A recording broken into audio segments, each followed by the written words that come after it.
Do you know that health science, which is undoubtedly the most important of all sciences, has now become not only the least successful of all sciences, but also the most misunderstood of all sciences today. As a result, we are sicker today than we have ever been as a society.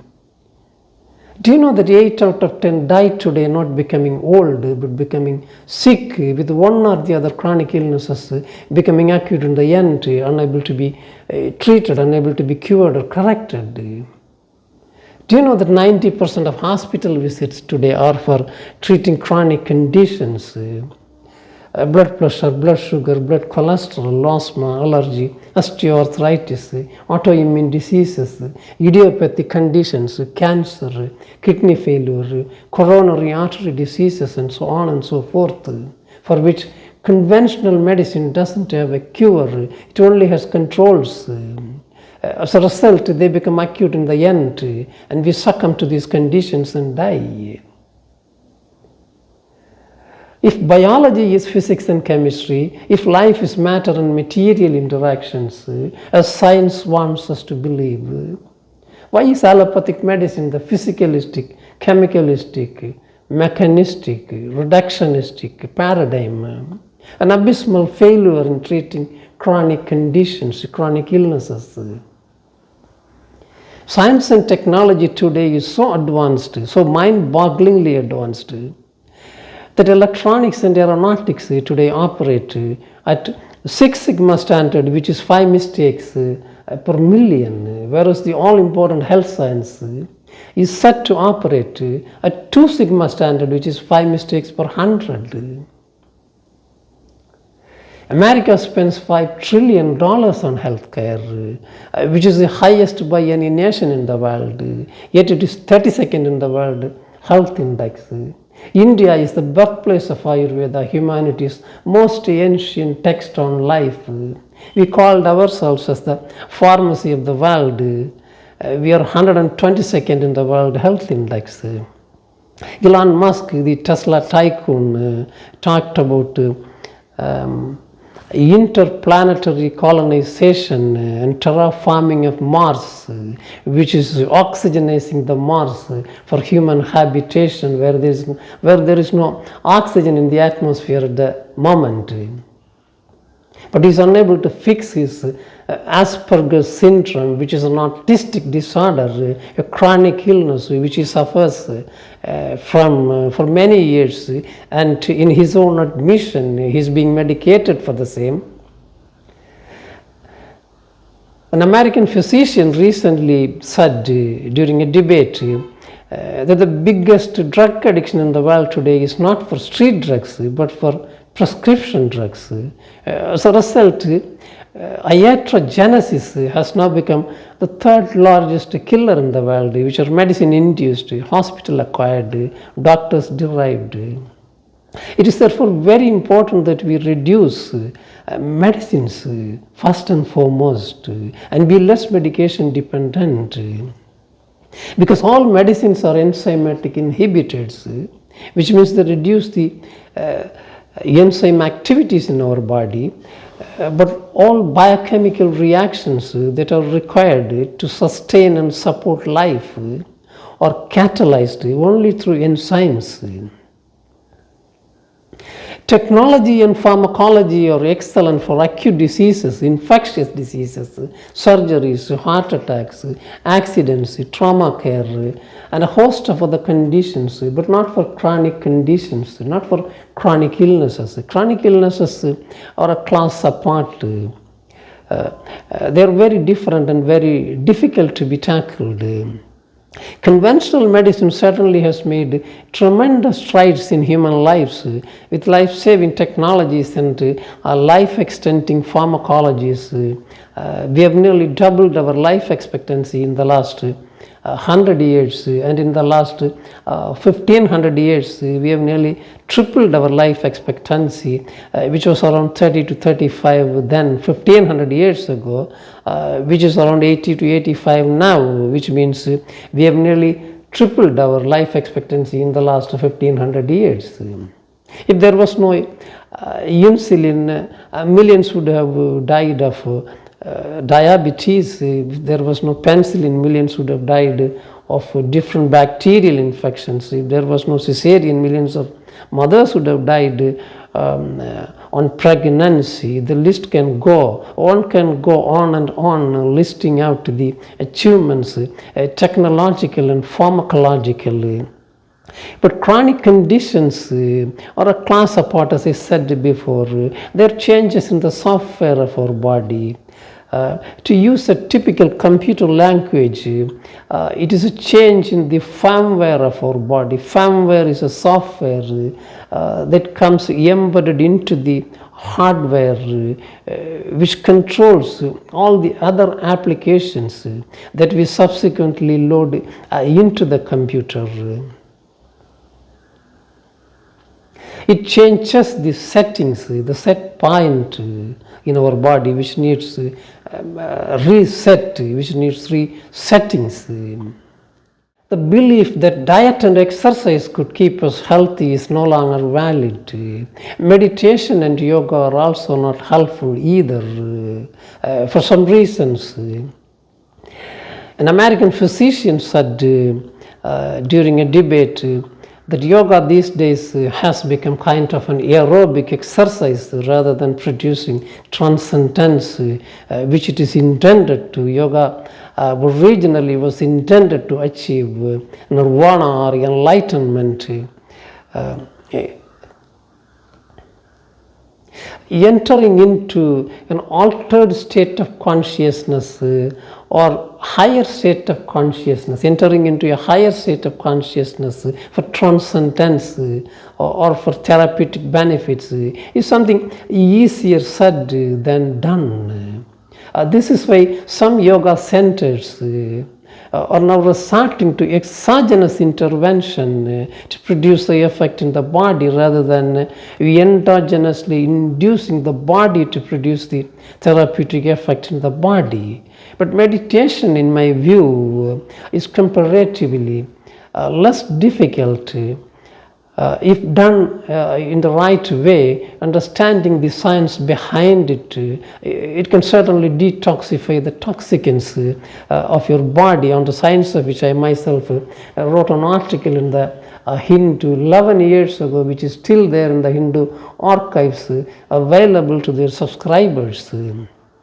But meditation and yoga are not the only things that we can do today to shore up our health non-pharmacologically due to advances in theoretical physics and quantum mechanics. There is an explosion of information out into the open in the last 2 decades about the subchemical, the subscientific, the submolecular or the submicroscopic mechanics of life, mechanics of biology, mechanics of health, the understanding which one can do a number of things today on one's own ways, just to be less medication dependent, less susceptible to common infections and illnesses. My podcast is all about them, understanding this non-physics of life, non-physics of biology, to understand the physics of life, to understand the physics of biology. It was Nikola Tesla, the great inventor.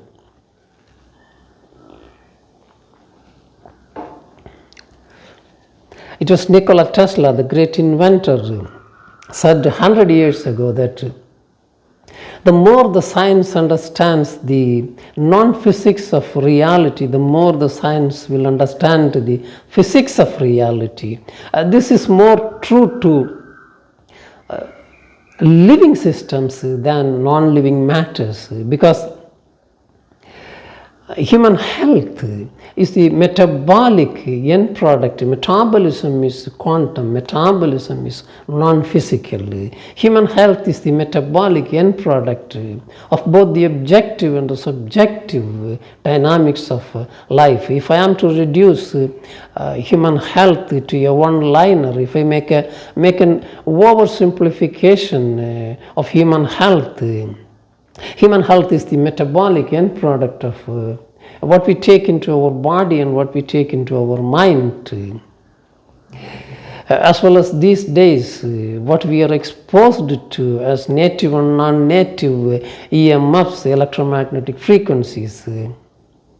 What you take into your body are the various foods that you eat, what you take into your mind are thoughts, feelings, emotions, reactions, reflections, beliefs, behaviors, and so on and so forth. What we are exposed to as non-native EMFs, electromagnetic frequencies, have increased a billion-fold in the last 2 decades. Overexposure to them are highly harmful to them. The non-native EMFs are the man-made electromagnetic frequencies, which are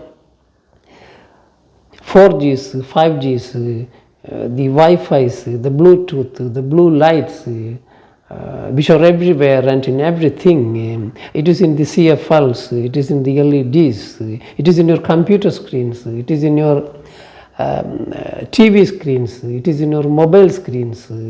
It is true that we cannot live without them in this day and age, but we can have a control over them if we want to, in some measure, for the benefit of health. My objective, therefore, is to help people understand these various non-physical phenomena that indirectly, imperceptibly, unnoticeably affect one's health, modulate one's biology. To understand it all, one has to first accept and recognize that perceptual reality is not the fundamental reality. Physical reality is not the ultimate reality. What we call science is what can be seen, what can be measured, what can be repeated, which is a perceptual reality, not a fundamental reality, which is a physical reality, not the ultimate reality. Let me give you some examples here. We say everything in the universe is atomic. We say everything in the universe is made of atoms, but no one in the world has seen an atom. The concept of an atom is a theoretical construct, not a verified reality, not a measurable reality. So is electron. Take the case of electrons. We are bombarded with electronic gadgets around us, but no one has seen an electron, and now they say that no one can see an electron, and there is a scientific explanation in support of this statement that no one can see an electron. I don't want to get into the nitty-gritties or the technical aspects of them here, which is not important. But the concept, the electron is something that no one has seen. Now they say that no one can see. The concept of an electron is a theoretical construct, not a verified reality, not a measurable reality.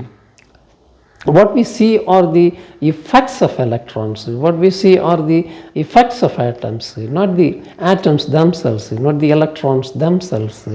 Now, this is why there is a new term coined by a famous theoretical physicist, scientific. The term scientific, as you know, means in accordance with science. The term unscientific, as you know, means pseudoscience or against science. The term scientific means it is not against science, it is outside of science. It is not in conflict with science. It is not contradictory to science or scientific methods. Anyway, let's not go again into the technical aspects of fundamental reality or foundations of physics, nor am I qualified to do so because I am not a specialist or a scientist. I'm a quantum enthusiast. My objective is to help people understand the fundamentals of life, fundamentals of health, nothing more and nothing less. This is why an American philosopher of biology said during a debate that there is no science of biology anywhere. It is all engineering that we do, that we learn, that we study. He said so because biology is the study of life, and life is not physics and chemistry. Life is not matter and material interactions. Life essentially, life fundamentally, life at the tiniest scale, it's all about proton and electron interacting with the photon, which is what is triggering, which is what is producing all the biochemical reactions inside living cells, inside living systems. And the study of these elementary and composite particles is called quantum mechanics.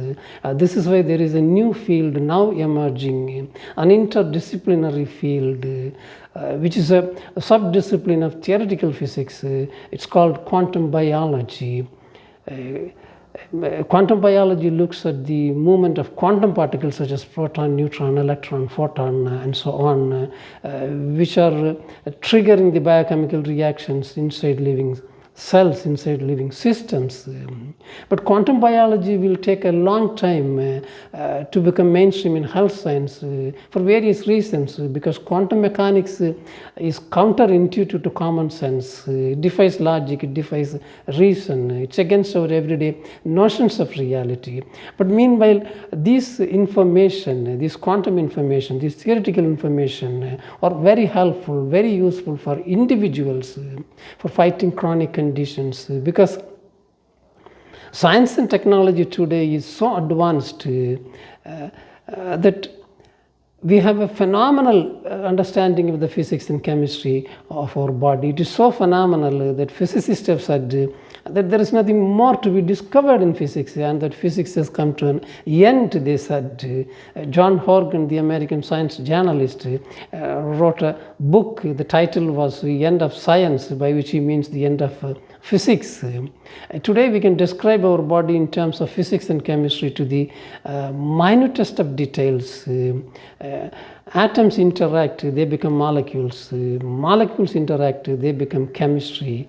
When chemical compound contains carbon atoms, inorganic becomes organic, inanimate becomes animate, the non-living becomes the living. If I go in the reverse order from big to the small, this body is biology, biology is biochemistry, biochemistry is organic chemistry is nothing but organization of atoms, arrangement of atoms into molecules, molecules into